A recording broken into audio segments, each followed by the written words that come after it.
Verizon App Manager is a pre-installed system application found on some Verizon Android devices. It's designed to manage apps, handle updates, and enforce carrier policies.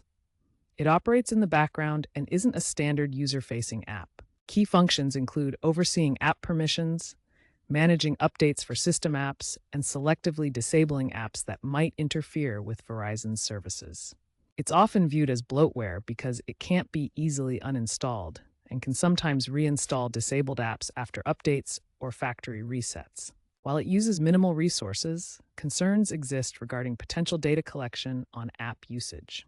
You can't uninstall Verizon App Manager through normal means, but you can disable it. First, open your device's Settings app and navigate to the Apps section. In the Apps section, scroll through the list to find Verizon App Manager. Tap on Verizon App Manager to open its info screen, then select either Disable or Force Stop to turn it off. Be aware that future software updates from Verizon might re-enable the app. For complete removal of the app, you can root your device and install custom ROMs that exclude carrier apps.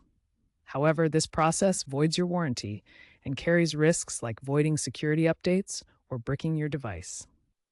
An alternative method is using Android debug bridge commands from a computer connected to your device.